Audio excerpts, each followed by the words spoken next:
the app that promised millions and delivered debt. You finish a 7-hour shift. The app flashes $122. After gas, we're on the car, insurance, and taxes, your net is $58. That's $8.29 an hour, below minimum wage, and that's before the next repair bill. The thing most people miss. Those hidden costs hit your wallet too, even if you've never delivered a single order. Fees and tips are propping up a system that shifted risk down and funneled gains up. Here's the promise. By the end, you'll know the exact window when payouts flipped, why it happened, and who pushed it. I'll show the 2019 pivot that killed predictability, the fee tricks that replaced bonuses, and the one calculation that makes the math 10x clearer. Then we'll use it to decide, optimize or exit. Margins are tightening. Fuel, maintenance, and insurance keep rising. Bonuses that used to juice earnings show up less. And when they do, they're tied to streaks and narrow windows. Customers are feeling fee creep and tip fatigue, so the subsidy pool shrinks. If you're working more hours for the same weekly total, you're not imagining it. Why now? Because payout policies shifted right after the growth at all costs era ended. In 2019, platforms moved from show the biggest promos to prove unit economics. That meant incentives down, take rates up, and opacity in the middle.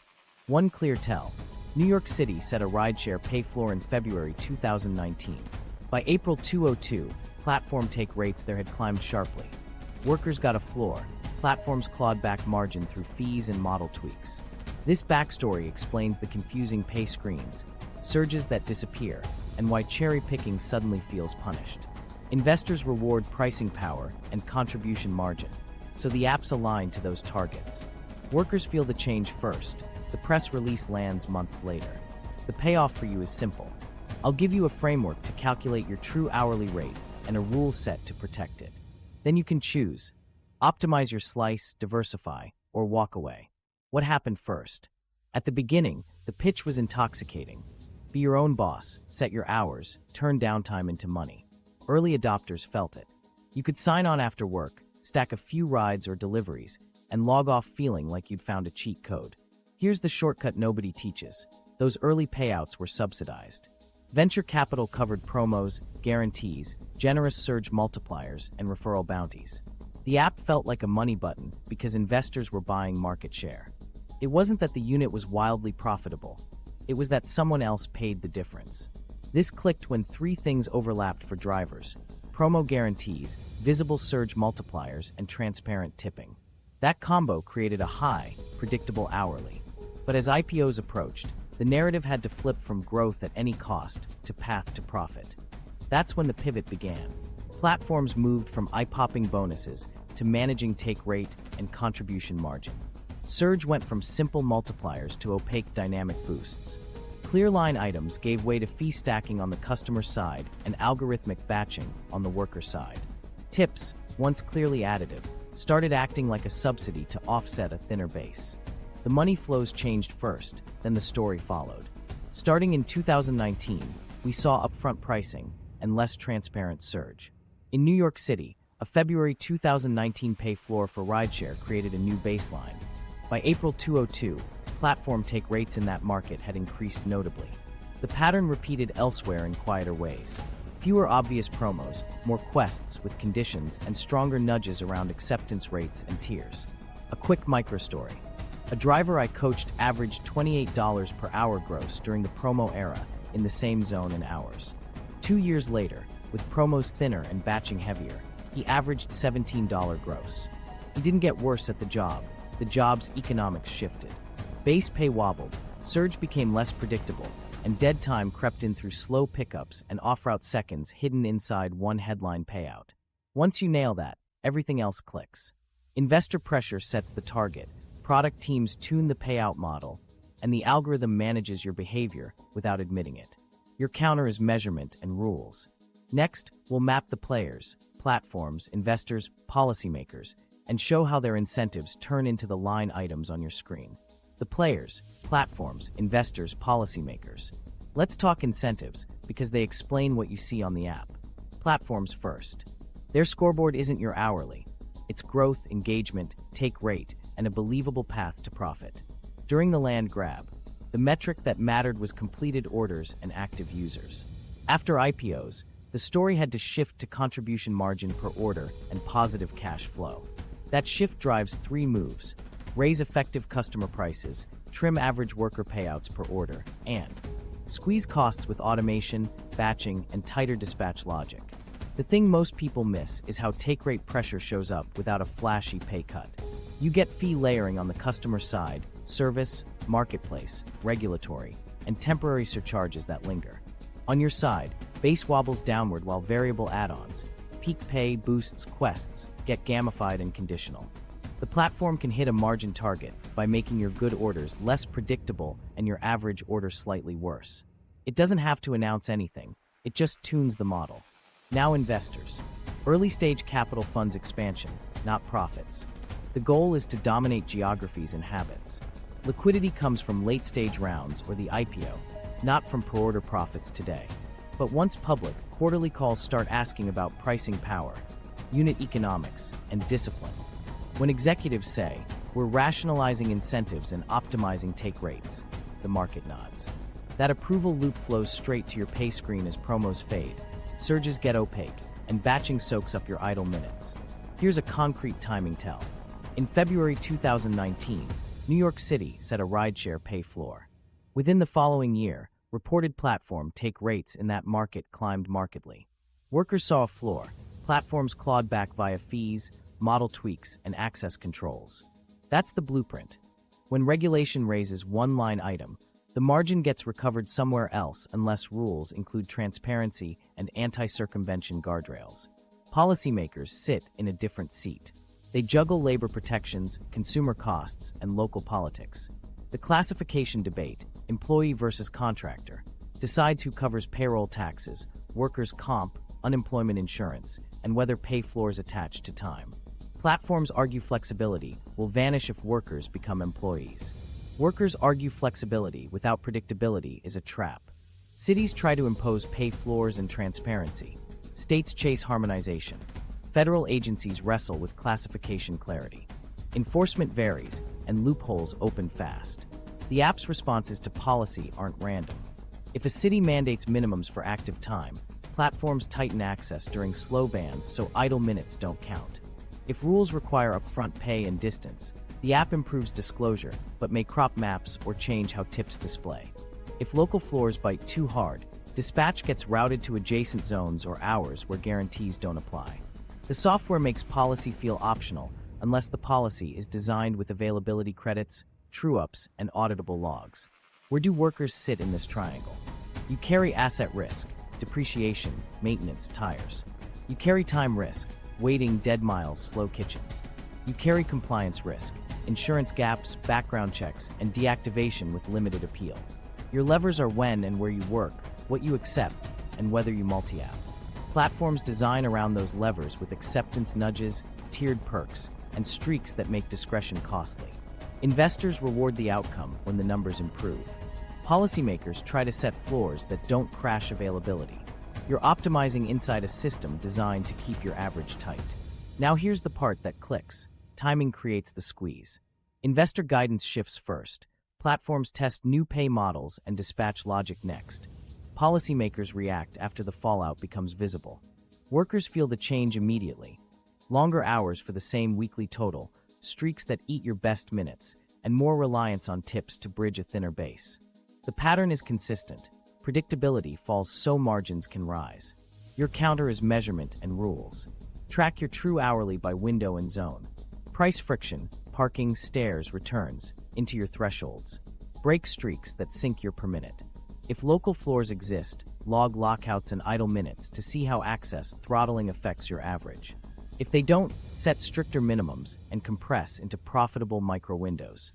Policy may help, but your first defense is refusing bad trades the model hopes you'll accept. Follow the money, take rates and hidden fees. Let's translate incentives into numbers you can see. Take rate is the platform's share of each order after you're paid. During the subsidy era, promos hit it. After IPOs, take rate became the lever. Small nudges, repeated, compound into real money. You won't see a banner saying, "We're taking more." You'll feel it as, "I'm working longer for the same weekly total." Customer-side fee stacking is the cleanest tell. Checkout used to be a delivery fee and tip. Now it's delivery, service, marketplace, regulatory, and temporary surcharges that somehow outlast the temporary moment. Each extra dollar keeps the headline restaurant price plausible while shifting margin upstairs. Customers shrug. It's only a few bucks. But those bucks replace the bonuses that once topped your pay. On your side, the mirror move is algorithmic pay. Base downticks on routine trips while the app dangles variable add-ons. Peak pay boosts quests streaks that average tighter over the week. Batching ties multiple stops to one payout, hiding which leg is dragging your per-minute rate. And tips, which were once clearly additive, start acting like a subsidy. When Base assumes a tip, the platform can promise customers no extra driver fee and still hit its margin target. Here's the explicit pivot to watch for. In 2019, Uber shifted from predictable multiplier surges to upfront pricing. Instead of 2x surge, you saw a single number to accept or decline. That change let the system price the trip end-to-end, then allocate a driver payout that fit a margin goal. Same distance, same time, different payout, because the target changed. Add NYC's February 2019 rideshare pay floor, and you saw the full playbook. A floor on one line item, then rising take rates, new fees, and access controls to recover the spread. Let me show you exactly how this bleeds into your net. The customer pays $22, $14 food, for $1 delivery, $2 service, $1.50 regulatory, and tips $3. You see $6 base plus the $3 tip, $9 headline. You still cover fuel, depreciation, and time. The platform pockets layered fees without touching your line item.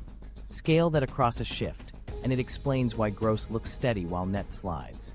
Now here's where most people mess up, treating acceptance as a free choice. Officially, you can decline anything. Practically, the model ties acceptance to perks, priority access, early scheduling, and stability.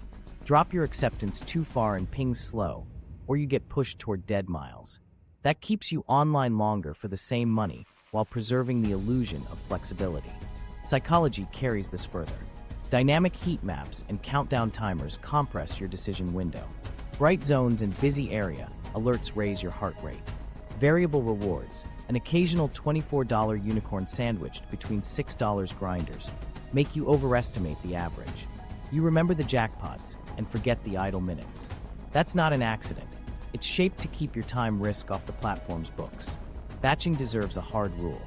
2 orders, 1 route. 1 payout sounds efficient until 1 pickup lags or the second drop drags you 3 miles off route. Your effective dollars per minute collapse while the headline looks fine. The platform benefits twice. Fewer discrete payouts and more of your unpaid weight absorbed between stops. Your defense is to price the second stop's friction up front. If payout doesn't jump at least 30% to cover likely delay and repositioning, break the batch. Temporary surcharges are another tell. Fuel spikes. Add a temporary fee. Fuel normalizes.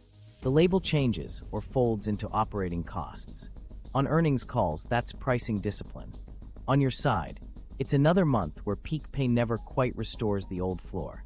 The numbers inch, but they don't inch back. Here's a simple sanity check you can run this week. Track 3 things: the customer's visible fees at checkout on a few test orders, your base pay before tips per completed trip, and total minutes per order, including weight and reposition. If customer fees climb while your base trends flat and your minutes stretch, you're watching take rate rise in real time. You don't need insider data. Your log will show it. Let's anchor with a realistic week. Headline promise says up to $25 per hour. Your gross average is $18 without aggressive peak chasing, $21 with tight windows. After fuel, maintenance accrual, phone, and a tax holdback, you land at $12 to $14 net in a disciplined week, $9 to $11 if batching and dead miles spike. That delta is where fee stacking and take rate tweaks live. The platform captures a larger slice from customers while your per minute erodes through friction. Now the uncomfortable part, this wasn't a glitch. It's the model. Investor pressure rewards unit economics and contribution margin. Product teams deliver it by raising effective prices to customers, shaving average worker payouts, and shifting time risk to you. The app keeps just enough jackpots and badges to hold your attention. Your counter is boring, stubborn math. Set hard thresholds. dollars per mile, dollars per minute, price friction, and decline everything that fails. If the week still misses your target net, compress into the few windows that work or step away. One last pattern worth spotting. When policy raises a floor, like NYC's 2019 pay rule, platforms recover margin via higher take rates, new fees, tighter access, and opaque pricing. When policy lags, the same outcomes arrive through gamified incentives. Either way, the money flows upward unless you intercept it with rules. Track your minutes. Track your base before tips. Watch the customer's growing fee stack. That's the map of where your dollars went. The math most people Mississippi. Let's turn the fog into numbers you can trust. You're true. Hourly isn't what the app flashes. It's cash in minus every cost, divided by every minute you're actually working. If you remember nothing else, remember this. Minutes matter more than miles, and friction eats profits first. Why this matters? If you miscount time or underprice miles, you'll accept orders that look fine on the screen but fail on your bank statement. Get this right, and you'll know in a week whether to compress into profitable windows, switch zones, or pivot out. The reason this works is it forces every decision through one filter: net per hour. What to count exactly? Start with cash in, base payouts, tips actually received, and bonuses that cleared. Not estimates, cash that landed. Subtract variable costs tied to driving: fuel, maintenance, tires, depreciation, plus any insurance add-ons for delivery. Add your portion of fixed costs: registration, gear, roadside, phone plan share. Then divide by total time logged on, accept to drop, plus waiting, parking, pickup delays, and repositioning to your next start. Don't exclude active versus idle. If the app clock is running and you're unavailable for other work, it counts. Here's the shortcut nobody teaches. Build 2 unit prices and 1 time price you can run in your head. Dollars per mile, door to door, including dead miles. Dollars per minute, except to ready for next, including wait and post-drop reposition. A friction premium that you bolt on when you see parking pain, stairs, gate codes, or high-variance kitchens. Now the quick framework. Grab a note app and make 9 lines you'll fill after each shift. Gross receipts. Base plus tips plus bonuses received. Total miles driven, including deadhead. Total minutes on app, log on to log off. Per mile variable estimate. Fuel plus maintenance plus tires plus depreciation. Variable total, miles x per mile estimate. Fixed allocation. Monthly fixed divided by your workdays this month. Tax holdback. Skim 12 to 15% of gross as a buffer for self-employment tax. Net cash, gross minus variable costs, fixed, and tax holdback. True hourly, net divided by hours, minutes/60. Let me show you exactly how to get a solid per mile cost. Fuel is simple. Price per gallon divided by MPG. Maintenance plus tires. Use a conservative 6 to 10 cents per mile for compacts, higher for SUVs. Depreciation hits resale hardest. 10 to 25 cents per mile is a realistic range depending on age and brand. If in doubt, sandbag. It's cheaper to overestimate costs than to underprice your time. Common mistakes and how to fix them. Ignoring dead miles. Solution: price door to door, not pickup to drop. Counting only active time. Solution: every minute on the app counts toward your denominator. Treating tips as guaranteed. Solution: set decisions on base plus conservative tip odds. Treat high tips as upside, not plan A, underestimating depreciation. Solution: push your per mile cost higher until your reserve actually grows. Switching tax methods mid-year. Solution: pick standard mileage or actual expenses for that vehicle this year and stick to it. A practical example. You gross $180 in 9 hours, $20 per hour gross. You drove 130 miles. Your per mile cost is 30 cents, so $39. Fixed allocation is $6. Hold back $20 for taxes. Net is $180 minus $39 minus $6 minus $20 equals $115. True hourly. $115 off 9 equals $12.78. If your target is $18 net, you're short. Your fix isn't work more. It's raise thresholds, compress into your best windows, and kill friction-heavy pickups. Now a second pass that prices friction correctly. Same market, tighter rules. You require $1.40 per mile door-to-door, 50 cents per minute, plus a $3 parking premium on known downtown pickups. You take 10% fewer orders, but dead miles fall 20%, and average pickup wait drops 3 minutes because you cut problem kitchens. Gross slips to $172 in 7.5 hours. Miles fall to 98. Variable cost at 30 cents is $29.40. Fixed stays $6. Hold back $18. Net, $172 minus $29.40 minus $6 minus $18 equals $118.60. True hourly, $118.60/7.5 equals $15.81. Fewer orders, fewer miles, higher net per hour.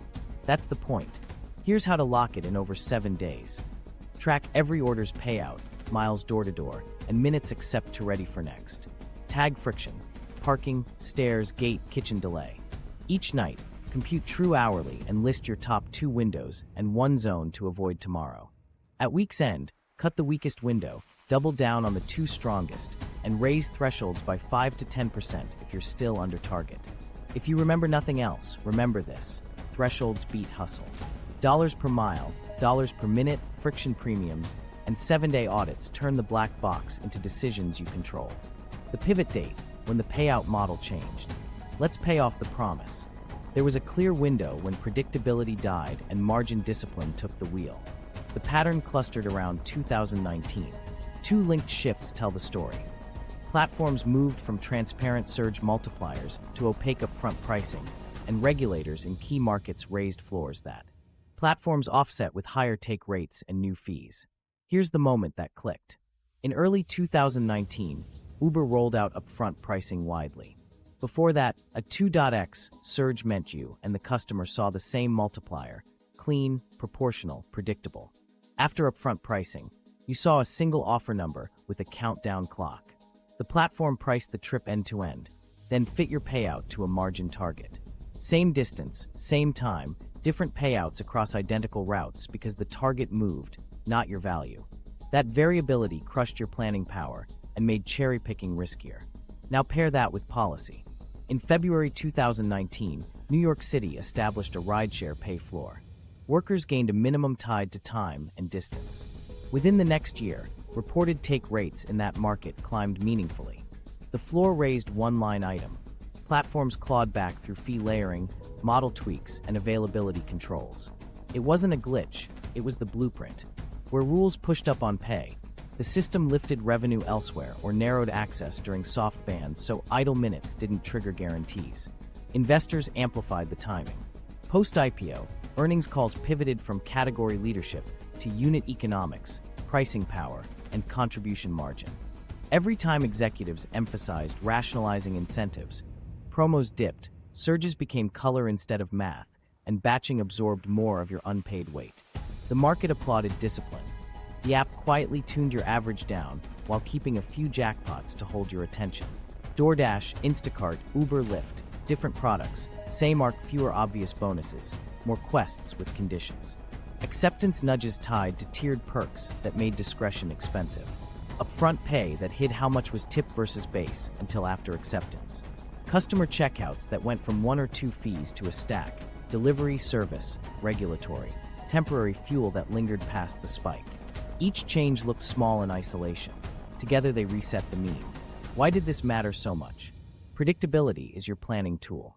With multipliers, you could map a shift, stack short routes, and estimate hourly with confidence. With upfront pricing and opaque boosts, you chase color and countdowns. You work longer to hit the same weekly total because variance rises and your ability to filter dies. Tips start doing more work than base, which feels generous to customers but leaves you subsidizing slow kitchens, parking hunts, and dead miles. Now here's where most people mess up. They think the messaging changed because the market matured.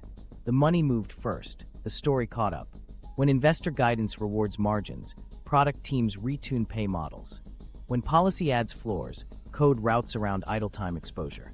Workers feel the hit immediately, the blog post arrives later. Your counter is simple and stubborn. Treat 2019 as the line in the sand.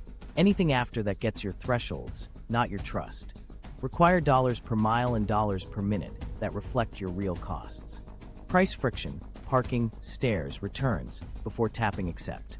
break streaks that tank your per minute, and log your week. If your net hourly doesn't clear your target in the best windows, compress further or exit. Predictability died so margins could live. Your rules bring some of it back. Classification wars, employee versus contractor. Before we go further, you need to see why this classification fight decides your paycheck. Classification sets the bill for taxes, insurance, minimums, and who absorbs downtime. Employee status shifts core costs up to the platform. Payroll taxes, workers' comp, unemployment insurance, and enforceable standards for scheduling and termination. Contractor status pushes those costs down to you. Self-employment tax, asset wear, idle time, and deactivation risk with thin appeals. That's not a theory. That's a line on your ledger every week. Why do platforms defend contractor status so hard? Fixed obligations are dangerous in a minute-by-minute marketplace. If every logged-in minute turns into a wage liability, the app must cap access, enforce schedules, and carry slack during slow bans. That kills the flexibility story and raises operating risk. So the play is clear. Keep you as a contractor, keep flexibility in the ad copy, and keep control in the algorithm, ratings, tiers, and throttles, so behavior still aligns with margin targets. Now you might be thinking, but the app controls a lot already. Exactly. Legal tests focus on control. Who sets prices, tools, and workflow? Platforms frame themselves as marketplaces. You choose when to log on, which orders to accept, and what vehicle to use. Meanwhile, soft controls replace a boss. Ratings gate access, countdowns force snap decisions, tiers tie perks to acceptance, and deactivations arrive through black box flags. It looks like freedom, it feels like supervision. Hybrid models try to split the difference. You'll hear promises like per-engaged minute floors, limited injury coverage, or portable benefits contributions. The catch is the cliffs. If the floor only applies to active time, the app narrows access between orders to avoid counting idle minutes. If benefits vest at thresholds, quests push long streaks without triggering employment. You get a little stability but still carry asset risk, time risk, and most tax risk. The design intent is to blunt regulation without flipping to employee obligations. Let me show you how this lands in your day. Scheduling. In theory, you can work anytime. In practice, access and priority, hours unlock when you keep acceptance and ratings high. That makes discretion expensive. Guarantees. Where cities set floors, availability tightens during soft bans so fewer minutes qualify. Insurance. Your personal auto policy often excludes delivery. The platform's policy may cover only on trip, not waiting or driving back to hot zones. Deactivation. Instead of formal discipline with documentation, you get templated warnings and limited appeal windows. You respond by overservicing, extra waiting, extra photos, extra messages. Unpaid labor to protect ratings. Misclassification costs stack silently. You pay 15.3% self-employment tax on net profit. You fund sick days by not working. You absorb car depreciation and repairs. You hold downtime risk when demand dips, or the app gates you out to avoid triggering a floor. One slow week plus one repair bill can erase a month's gains. Without unemployment insurance, deactivation can zero your income overnight. Without workers' comp, an injury en route can become your out-of-pocket problem unless it fits narrow coverage rules. Platforms argue that employee status would hurt workers. Fewer open slots, fixed shifts, and mandatory acceptance. There's truth in the trade-off. If minutes carry a guaranteed wage, the app will ration access. But flexibility doesn't require zero protections. You can design floors that include availability credits, portable benefits tied to dollars earned across platforms, and real deactivation due process, without rigid shifts. The missing piece is transparency and auditability, so throttling can't quietly erase guarantees. The thing most people miss is predictability. Employees trade some autonomy for predictable income and protections. Contractors trade protections for optionality. But the algorithm already eroded true optionality by nudging when, where, and what you accept. That leaves the worst mix: low predictability, high exposure, and opaque management. A better hybrid would tie pay floors to time in zone with a small idle credit, keep tips additive, and require clear payout formulas shown up front. It would also mandate evidence-based deactivation with a fast, human appeal. Here's how to navigate the current reality. First, treat flexibility as a budget item, not a perk. Price your time as if no floor exists. Dollars per mile, dollars per minute, plus friction premiums. Second, document everything. Save screenshots of offers, completion times, wait durations, and any lockouts. If your city has a pay floor, your logs prove when access throttling gutted your eligible minutes.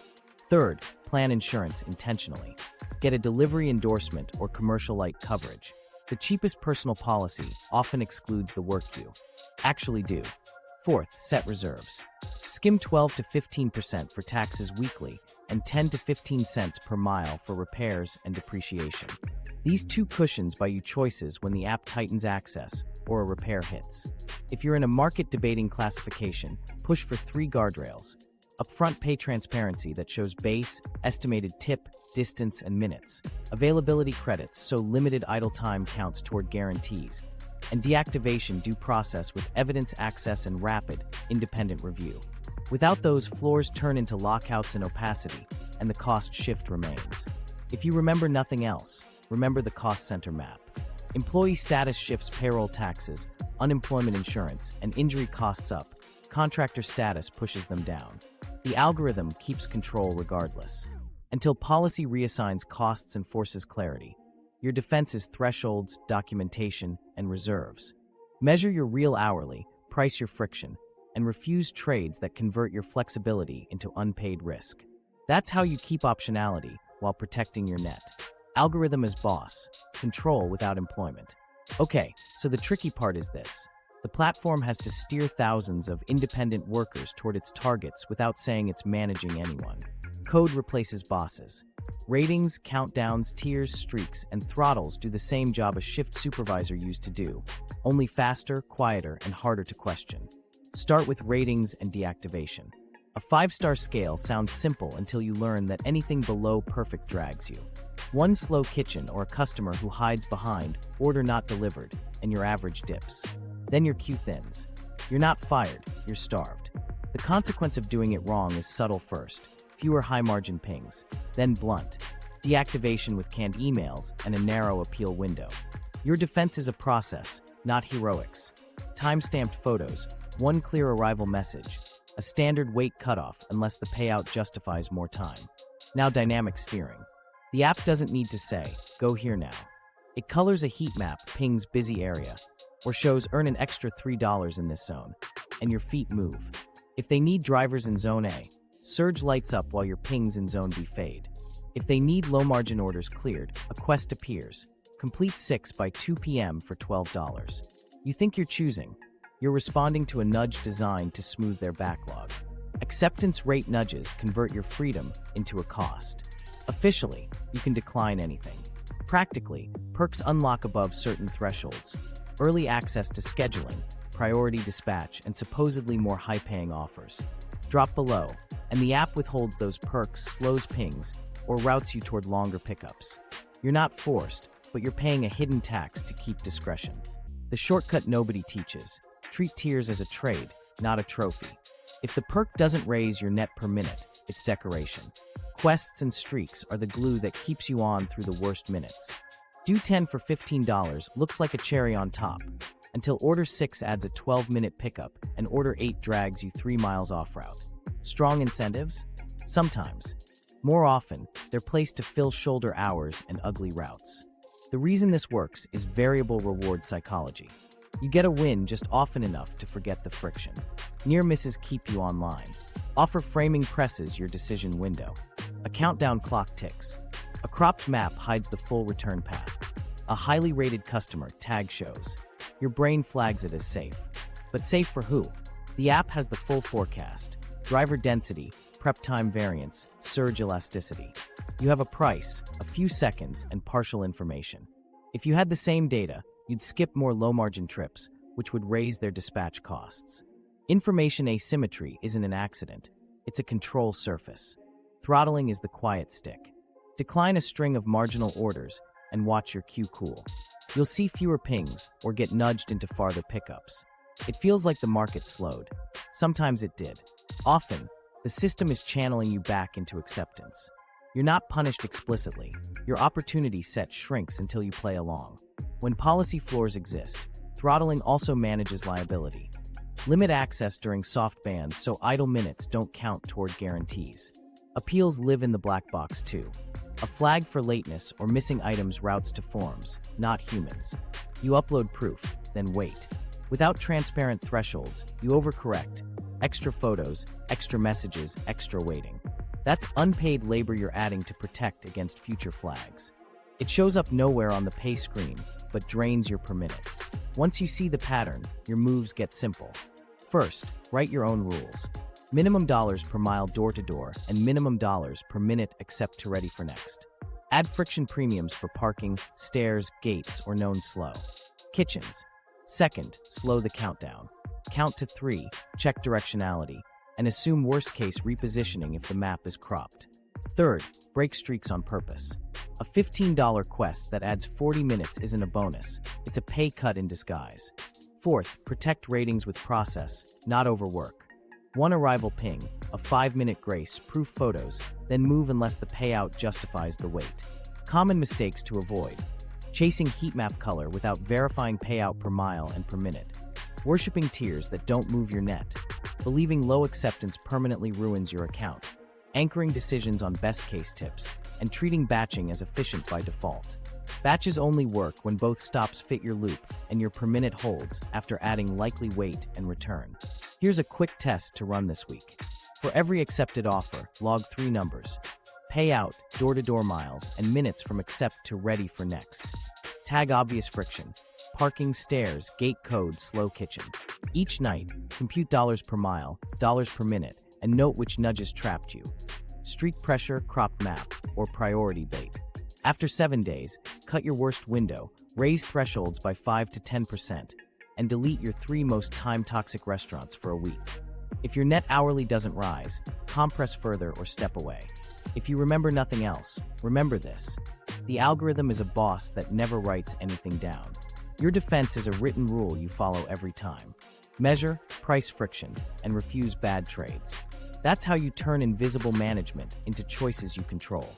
The generational trap, hustle myth versus reality. This hit Gen Z and millennials hardest for a simple reason. We grew up on speedrun stories. Scale fast, hack the system, make money on your phone. The app spoke our language: flexibility, autonomy, instant cash outs. Add stagnant entry wages, rising rents and student loans, and gig work felt like the rational move. Why grind unpaid internships when you can clear $100 today? The thing most people miss is the timeline trade. Gigs pay in immediacy, not in compounding. Traditional entry paths front-load pain for back-loaded growth. Skills stack, networks deepen, wages climb. Gigs invert that. You grab cash now and stall later. Spend prime learning years on low-signal tasks, and you delay the curve that drives lifetime income. Here's the stat that should make you pause. Gen Z hits burnout around 25, about 17 years earlier than older cohorts. Why? You're absorbing time risk, asset risk, and compliance risk all at once. The countdown timers, ratings pressure, and late-night routes drain mental bandwidth that should be fueling skill growth. You protect your nerves instead of your numbers, then your net hourly slides and your future curve flattens. Opportunity cost isn't theoretical. Every hour delivering is an hour not building a portfolio, credential, or relationship that opens a higher-paying door. After 1 year, that's hundreds of hours that could be a cert, a code repo, a sales track record, or a small product you can sell repeatedly. Employers don't reject gig work. They just can't map it to the skills they reward. So you keep re-entering at entry wages. Debt tightens the trap. Average Gen Z student loan payments hover in the hundreds per month. Stack that with car notes you took after earn more with a nicer vehicle prompts, plus credit cards and BNPL to bridge slow weeks. Your fixed nut rises. Now the car that lets you earn forces you to accept borderline orders. You're not optimizing income, you're servicing debt. California is a case study in promises versus reality. Prop 22 sold flexibility, but many workers reported effective earnings near minimums after costs, with some estimates landing around single-digit net per hour when you count asset wear and idle time. The label said protection. The lived experience was conditional floors and tighter access. That's the blueprint. Give a benefit with one hand, route around it with the other. Health costs compound silently. Long sedentary hours, irregular meals, stress from timers and ratings, late nights and sketchy pickups. It adds up. Burnout shows up as decision fatigue. You stop running thresholds, chase heat map color, and accept batches that wreck per minute pay. That's not a character flaw. It's a system cost with no line item. Now you might be thinking, I still need flexibility. Fair. Flexibility without predictability is false freedom. If restaurant demand and algorithmic prioritization dictate your best windows, choose your hours becomes choose which peaks you'll chase. Nights, weekends, weather spikes. Those windows carry better gross, which means missed birthdays and sleep debt more than sovereign time. The culture didn't help. Hustle content framed stacking gigs as entrepreneurship. It feels entrepreneurial because you have tools, metrics, and badges. But businesses compound capital and control, gigs compound wear. And variability. You don't set prices, you respond to them. You don't own demand, you rent access. You can act like an owner, track costs, set targets, diversify, but the platform still holds the switch. So here's how to flip the script without ignoring rent due. Use a 30 to 70 rule inside your best windows. Dedicate 30% of peak hours to gigs that pay today. Invest the other 70% of your weekly work time in a skill that pays within 90 days. Outbound sales sprints to land a client, a certification with local demand, an entry IT help desk track, basic bookkeeping, a CDL, or a small product you can sell repeatedly. You don't need full-time bandwidth. You need consistent reps in a focused lane. Reframe the car. Treat it like a cash flow asset with a sunset date, not a lifestyle upgrade. No new debt tied to variable income. If you already have a note, build a repair and depreciation reserve before adding hours. Reserves reduce panic acceptance when something breaks. Trade isolated shifts for strategic overlap. End 2 routes a week near meetups or co-working tied to your target field. Show up consistently. Relationships are the original algorithm bypass. One warm intro can 10x your hourly. Set a quit threshold tied to your numbers. If tracked net stays under your target for 4 straight weeks, and your alternate path produces 1 paying client or 1 past cert, cut gig hours by 25% and reallocate upstream. Keep peak only until your new lane proves itself, then taper further. If you remember nothing else, remember this. Gigs by today at the cost of tomorrow's curve. Use them as a bridge, not a home. The longer you stay, the more the algorithm owns your schedule and the less your skills appreciate. Your pivot is simple. Measure, reserve, reallocate, repeat. Winner's circle. Who actually profited? Let's follow the upside because it didn't vanish, it moved. Founders were first in line. Their liquidity didn't wait for permanent profits. It arrived through secondaries and IPOs. The requirement wasn't durable per-order margins. It was a dominant story and a liquid market. Paper gains turned into dollars while the apps were still on the path to profit. That's optionality at work. Sell into belief, not into stability. Early investors sat beside them. Venture funds bankroll land grabs, then exit into late-stage rounds or the public float. Their math rewards category leadership and narrative velocity. When multiples were frothy, belief converted to returns, regardless of whether workers' net hourly was slipping. The discipline bill always arrives later, and it's paid by tightening incentives, higher take rates, and new fees. By the time that happened, early capital had de-risked. Executives compensated in equity joined the winners once markets demanded unit economics. When guidance leaned on pricing power, rationalized incentives, and contribution margin, stocks got a lift. Equity packages swelled as algorithms tuned payouts and access. Workers noticed fewer promos and more gamified quests. Investors noticed improved contribution margin. Same lever, different vantage point. There's a quieter layer of winners. Intermediaries that monetize the externalities. Insurers selling delivery endorsements earn predictable premiums from risk you carry. Auto lenders and rental fleets profit from vehicles financed on the promise of earn more, collecting regardless of your slow weeks. Device makers and carriers win when you upgrade for battery life and compatibility. Even repair shops near hot zones see steadier demand as high-mileage cars chew through tires, brakes, and oil intervals. None of these players controls the algorithm. They just price the risk it pushes down. Customers won early, then paid later. Subsidies bought convenience at below-cost delivery. As promos faded, fees crept up, delivery, service, regulatory, and temporary surcharges that lingered past the emergency. Convenience stuck, true prices rose. Tips filled the gap, often backstopping a thinner base. The durable benefit shifted from users to shareholders as take rates normalized upward. What about the platforms themselves? Did they actually win? They won the right to keep playing. Post-2019, many reported improved unit economics, higher take rates, and stretches of positive cash flow. Markets rewarded discipline, not generosity. The model works as long as three conditions hold. Customers tolerate fee stacks, workers accept enough shifts to meet demand, and regulators don't hard-block margin recovery tactics like throttling or opaque pricing. If those hold, the flywheel spins and equity keeps value. Here's a clear example of how discipline shows up in numbers workers can't control. DoorDash's reported take rate jumped from 13.1% to 21.4% in 2020. The timing wasn't random. It clustered after public market scrutiny shifted from raw growth to unit economics, and product teams tuned payouts and fees to hit targets. Timing locked the distribution. Liquidity. Events clustered when rates were low and growth narratives were hot. Founders and early funds crystallized gains while the app still relied on variable worker pay and opacity to head toward profit. Workers' liquidity was weekly payouts, numbers that masked shrinking nets until depreciation, insurance add-ons, and taxes caught up. One side realized gains early, the other carried open-ended risk late. Let's be precise about the mechanism. Policy raises one line, like NYC's 2019 rideshare floor, and platforms recover margin elsewhere. Rising take rates, new customer fees, access controls during soft bans, and the shift from multiplier surges to upfront pricing. Investor calls applaud the numbers. The app operationalizes the applause with code.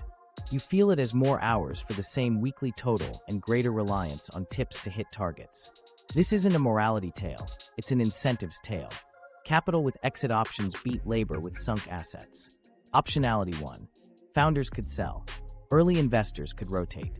Intermediaries could price. Executives could lean on equity. Workers could log on, but without leverage to set terms. If you remember nothing else, remember the path of cash. Subsidies primed growth, fees replaced them, and equity holders harvested the spread while your minutes absorbed the variance. So what do you do with that? You don't argue with incentives, you route around them. Treat take rate pressure as permanent, not temporary. Assume opacity won't reverse. Build your thresholds, price friction, and compress into windows where customers' willingness to pay outruns platform clawbacks. And if your 7-day net still misses the mark, pivot those peak hours upstream to skills that compound. The winners took optionality. Your counter is to reclaim yours. Practical playbook, minimizing damage and raising net. Let's get tactical. You can't change the algorithm, but you can change the trades you accept. Think of this as a 30-day operating system. Baseline, track, adjust, and decide. Run it once and you'll know if you should compress into your profitable slice, diversify, or exit. Baseline first. Set a target net hourly that covers rent, debt, and savings. If that's $18 net, lock it in. Then set 2 guardrails and 1 friction add-on. Dollars per mile door-to-door, including dead miles. Start at $1.30 to $1.60 and tune to your market. Dollars per minute from accept to ready for next. Start at 45 cents to 60 cents. Friction premiums. Add $2 to $5 for parking pane, stairs, gates, or known slow kitchens. Now tracking. Use your Notes app. For every order, log payout, door-to-door miles, total minutes accept to ready for next, pickup wait, and post-drop reposition. Tag friction with quick codes P for parking, S for stairs, G for gate, K for kitchen delay. Each night, compute net hourly.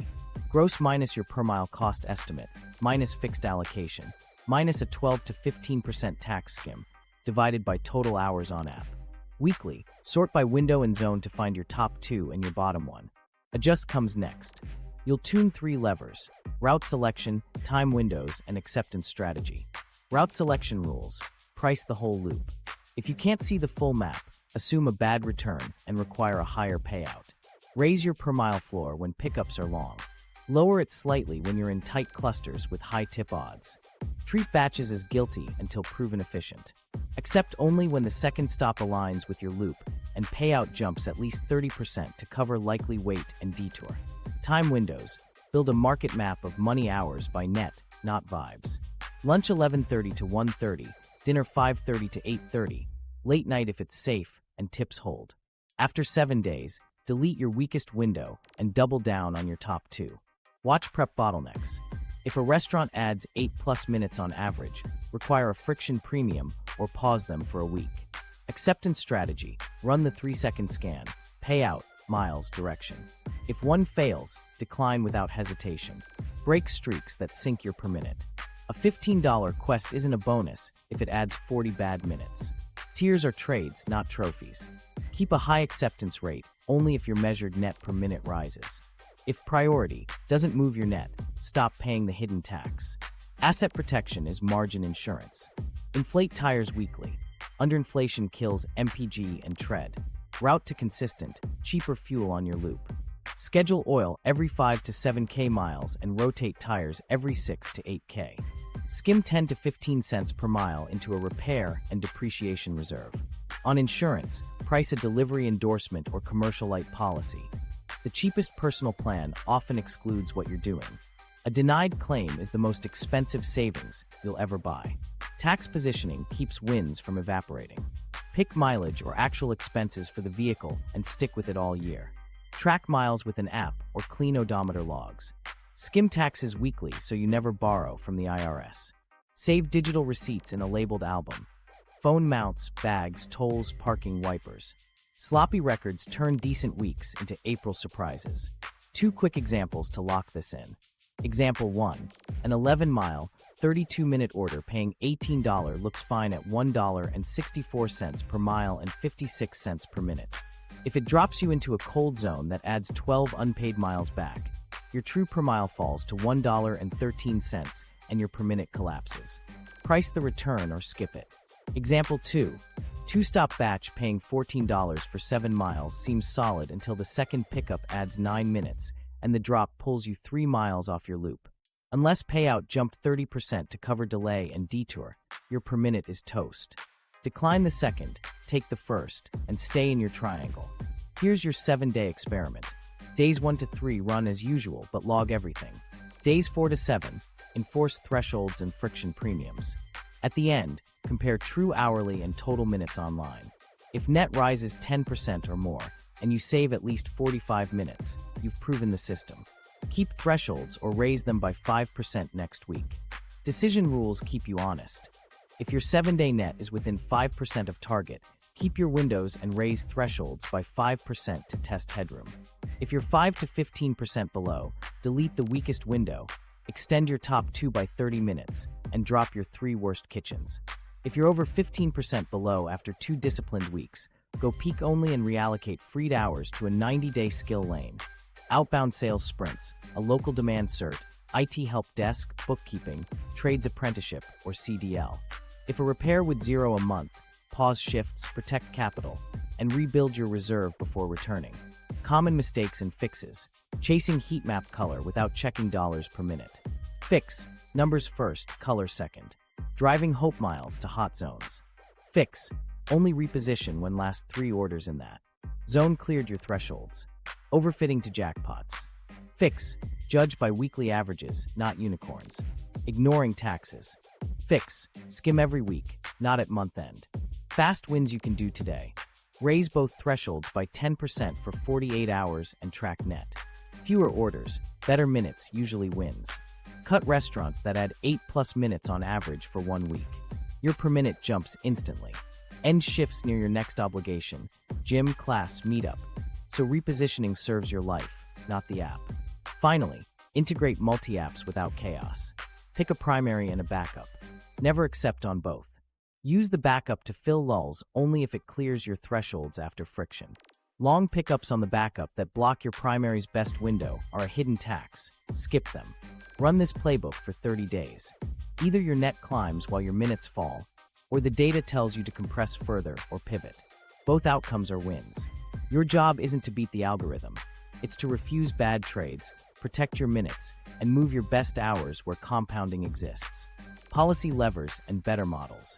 If code can move dollars, policy has to set guardrails that make good behavior the default. Start with 2 anchors, pay floors and real transparency. A workable floor ties earnings to time and distance with visibility. It can't just cover active minutes, or the app will lock you out between jobs. The clean version is a per minute plus per mile minimum with tips on top, plus a weekly true-up, so your average never dips below the floor. Transparency means upfront pay that shows base, estimated tip, miles, and estimated minutes. No cropped maps, no hidden add-ons. Predictability lets you plan. Planning lets you refuse bad trades. Next, portable benefits. Instead of tying benefits to one employer, tie them to earnings across platforms. Every dollar earned would carry a small contribution into a worker's portable fund that covers sick leave, injury, and retirement. Platforms pay a mandated rate per dollar of labor spend. Workers can contribute more. States or cities can match for low-income thresholds. Your fund follows you, even if a platform deactivates you or you switch apps. Continuity is the real safety net here. Sectoral bargaining sounds abstract, but it's practical. Individual contractors have no leverage. Platforms don't want bespoke deals. Put worker reps, platforms, and regulators at one table, city or state, to negotiate floors, transparency, deactivation standards, data access, and contributions to portable benefits. Lock the agreement for a term and revisit with data. One rulebook per region beats whack-a-mole ordinances and endless court fights. Algorithm guardrails are critical. You need auditability, explainability, and appeal rights. Auditability means immutable decision logs. Why you were throttled, why an offer didn't appear, why you were deactivated. Explainability means the app shows the worker-facing math behind each payout. Distance, estimated time, base formula, and surge factors. Appeal rights mean fast, human review with evidence access and a clear timeline, plus temporary reinstatement when the evidence supports you. Platforms don't need to reveal trade secrets to display the variables that set your pay. Local versus state versus federal is about speed and scope. Cities can move fastest with enforceable floors, data sharing, standardized appeals, and fee disclosures at checkout. States can harmonize rules across metros, fund portable benefit pilots, and reduce platform compliance chaos. Federal action can clarify classification standards, set baseline algorithmic accountability, and ensure interstate portability of benefits. Don't wait for Washington to fix everything. Use city rules to set momentum, then scale up. Now expect side effects and plan for them. Pay floors without availability credits lead to lockouts during soft bans. Fix it by crediting limited idle minutes and penalizing systematic throttling designed to erase guarantees. Transparency can change customer behavior. Require that tips remain additive and not used to backfill base. Benefits contributions can push prices. Phase them in with profitability bands so contributions ratchet up as platforms report healthier margins. Good rules require tuning, not surrender. Here's a realistic package a city could pass this year.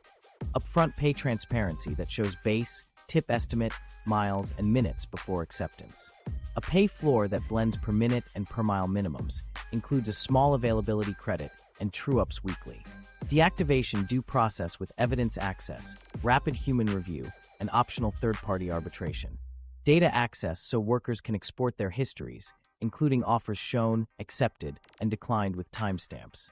A portable benefits fund with daily platform contributions on every dollar of labor spend. Annual independent algorithm audits focused on pay fairness and dispatch equity, summarized publicly. Co-op support via procurement. Preferences and fee waivers in targeted niches like paratransit or neighborhood delivery. Co-ops and driver-owned platforms won't outspend national brands, but they can win in niches. Start where reliability and relationships beat subsidies. Airport runs, medical rides, school routes, or dense neighborhoods with repeat demand. Municipal partnerships can help. Open access to dispatch systems, marketing support, and waiver of certain fees. The moat isn't app glitz. It's service quality and community trust. California is a cautionary example. Labeling protections isn't the same as delivering them. When rules only cover engaged time, the system manages exposure with lockouts and tighter access. The fix is to attach availability credits, require auditable logs, and publish weekly true-up reports. In New York City, a floor raised one-line item. Platforms recovered margin with higher take rates and fees. That's why anti-circumvention language and algorithm audits matter. If the rule raises pay, the rule must also watch where the money leaks out. For investors and platforms, a clear rulebook reduces headline risk and churn. Predictable floors and transparent math stabilize supply. For customers, seeing the full fee stack and knowing tips are additive builds trust. For workers, predictable earnings and real appeals turn flexibility into something usable. While policy catches up, your personal guardrails are still the first line. Thresholds for dollars per mile and per minute, friction premiums, documentation, and weekly audits of net. Policy should make those habits easier, not replace them. Floors that count limited idle minutes, portable funds that fill gaps, and transparency that shows the math. Those levers shift risk back up the chain and give you planning power without killing real flexibility. Case studies, 3 cities, 3 outcomes. Let's ground this with 3 very different maps. Same apps, same incentives, totally different daily math, and different counters that actually work. First, the high-cost city with a pay floor and heavy regulation. Think dense core, constant demand, and rules that require upfront pay. Why this matters is simple. The app responds with precision lockouts during soft bands and more exact batching. Dinner looks great on the heat map, but surge now appears in short spikes, then vanishes the second too many drivers log in.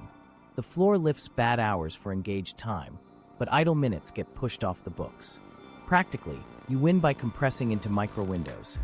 Lunch 12 to 1:15 and dinner 6 to 8 o'clock. Prioritize short hops with high tip odds, dense neighborhoods, doorman buildings, and restaurants with consistent prep. Price vertical friction, elevators, lobbies, security desks. If a building averages 6 extra minutes, you need a $2 to $4 premium or you skip it. Treat batching as guilty until it proves alignment.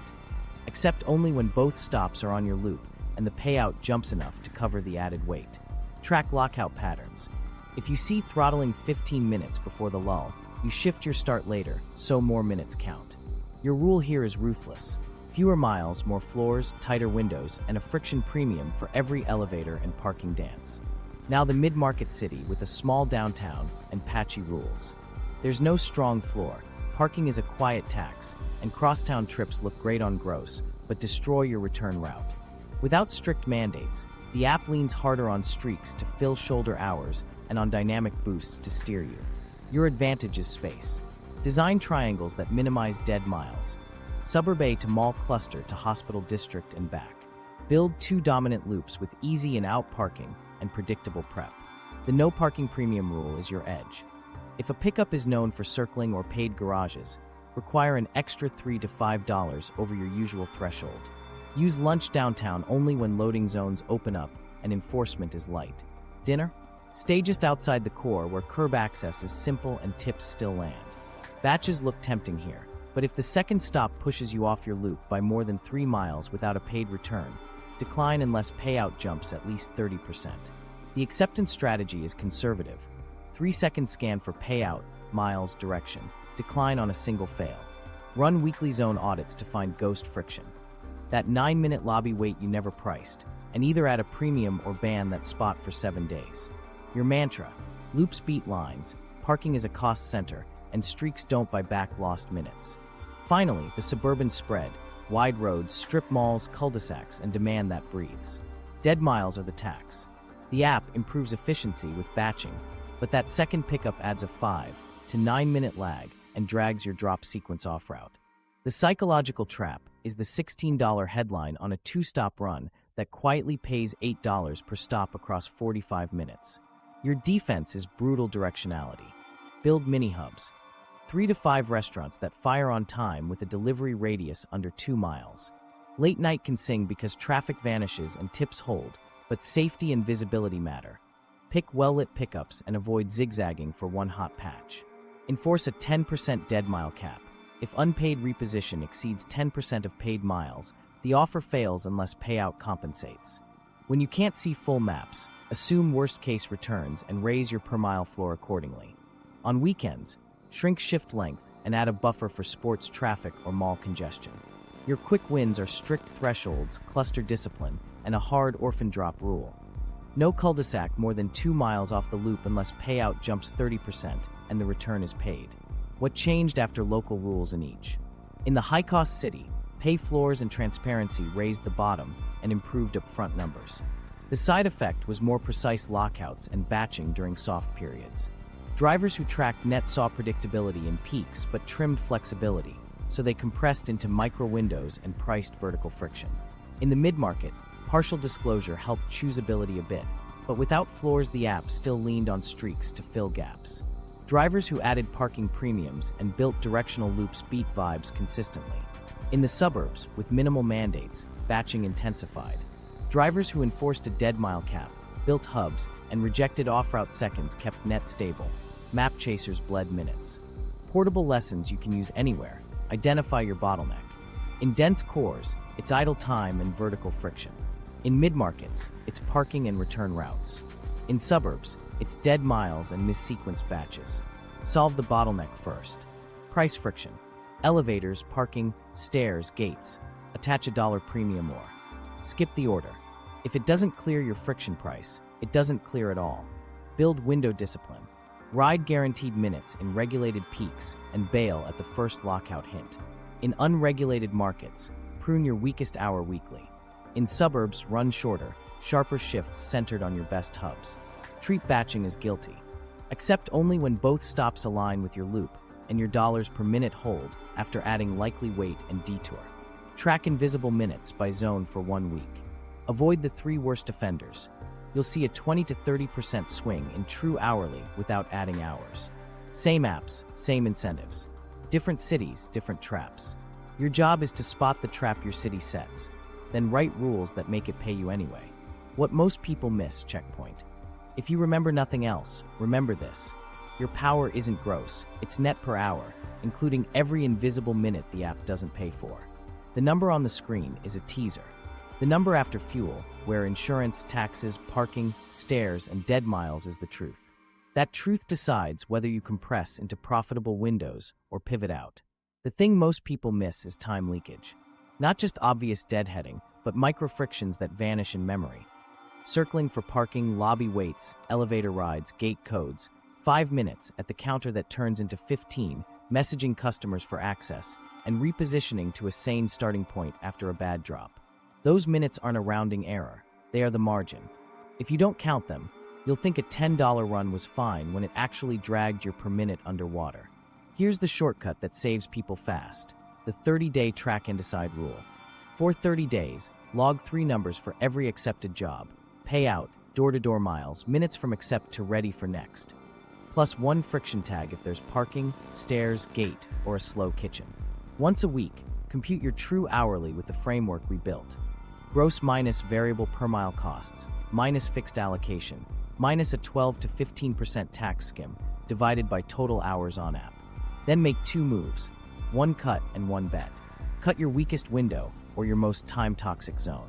Bet bigger on your top 2 windows by adding 30 minutes on either side.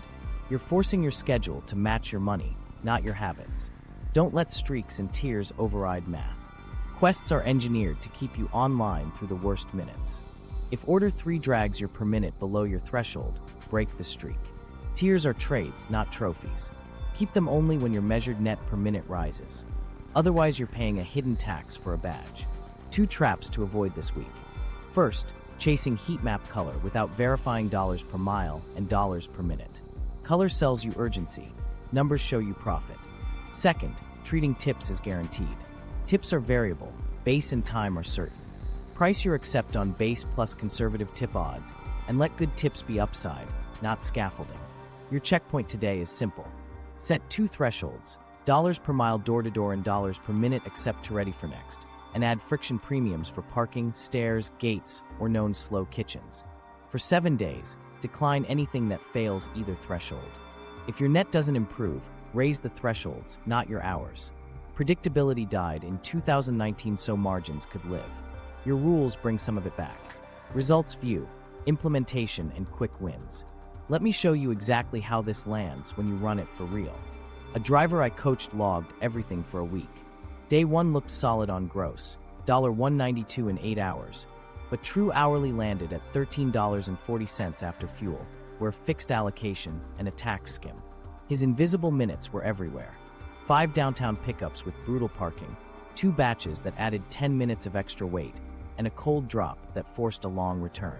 We made 3 changes. a $3 parking premium on known offenders, a hard $1.40 per mile and 50 cents per minute threshold, and a rule to break any streak that pulled per minute below threshold.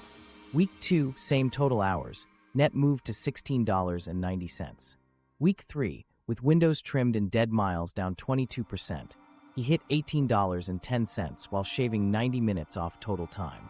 Same city, same apps, different rules. Run your own 7-day experiment. Days 1 to 3 operate as usual, but log payout, miles, minutes, and friction tags. Days 4 to 7, enforce thresholds and friction premiums. At the end, compare true hourly and total minutes online. You're looking for 2 numbers, % increase in net per hour and minutes saved. If net rises 10% or more, and you save at least 45 minutes, you've proven the system. Keep the thresholds for a second week and nudge them up by 5% to test headroom. Here's a simple decision tree to keep you honest. If your 7-day net is within 5% of target, keep your windows and raise thresholds by 5% next week. If you're 5 to 15% below target, delete the weakest window. Extend your top 2 by 30 minutes and blacklist your 3 slowest kitchens for 7 days. If you're more than 15% below after 2 disciplined weeks, go peak only and reallocate freed hours into a 90-day skill lane, outbound sales, a certification with job postings in your city, IT help desk, bookkeeping, trades, or CDL. If a repair would 0 a month, pause immediately, rebuild your reserve, then return with thresholds higher. Immediate wins you can pull today. Raise both thresholds by 10% for 48 hours. You'll take fewer orders, but your minutes will be better, and net usually climbs.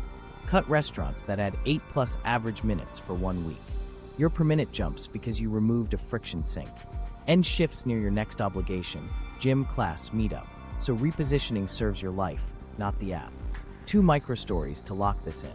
A viewer in a mid-market city priced parking pain at $3 and refused batches that pushed him more than 3 miles off his loop.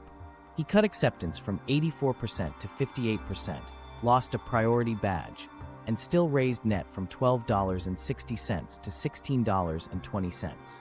The difference was 10 declined downtown pickups and 4 avoided off-route seconds that previously stole 55 minutes a day. Another driver in the suburbs built 2 mini-hubs, 3 on-time restaurants in a 1.5-mile triangle, and ran 90-minute lunch and 120-minute dinner slices. He set a hard rule. No cul-de-sac drops beyond 2 miles unless payout jumped 30%. Gross barely changed, but net rose because dead miles fell 28% and pickup weights shrank. Avoid 3 common mistakes during implementation. First, moving thresholds after 1 slow hour. Hold steady for the test week. Your averages need time. Second, overfitting to unicorns. A $28 jackpot doesn't justify 3-week runs. Judge by week, not highlights. Third, ignoring taxes in your skim. If you don't skim weekly, April will erase your wins. Tie this back to the 2019 pivot, so you stay disciplined. Upfront pricing and rising take rates mean jackpots exist to keep you engaged, not to set your average. Your defense is thresholds, friction premiums, and ruthless window discipline. Treat tiers as trades, not trophies. Break streaks that don't pay. Log minutes like a pro. And remember your exit rule. If 2 disciplined weeks can't get you within 5 to 10% of target, compress to peaks and shift your best hours into a lane that compounds in 90 days. One more quick calibration check you can do monthly. Pick a representative 2-hour dinner window in your best zone and run a controlled shift. Strictly enforce $1.50 per mile, 55 cents per minute, and a $3 friction premium on any known offenders. Decline everything else. At the end, compare true hourly to your average dinner window last month. If the controlled shift produces a higher net with fewer minutes, your thresholds are still too low, raise them. If volume collapses below sustainable, you found your market ceiling. Compress your schedule tighter rather than chasing weaker hours. Do this for 30 days and you'll have clarity. Either your net climbs while your minutes fall, or your data tells you to narrow further or walk. Both outcomes are a win. You're not trying to beat the algorithm. You're refusing bad trades, protecting your minutes, and moving your best hours where they compound. If you're still on these apps in 2025, the math is worse than it was in 2020, and it's compounding every quarter. Here's the takeaway. The 2019 pivot made opacity the profit center. pushing risk to workers while equity captured the spread. So your power is strict net hourly rules, friction pricing, and a 90-day plan to reallocate peak hours into skills that compound. If you want the advanced thresholds, watch my deep dive on escaping low-margin cycles next. Subscribe for weekly frameworks, run the 7-day tracking experiment, then decide with data, compress and optimize, or go peak only and pivot.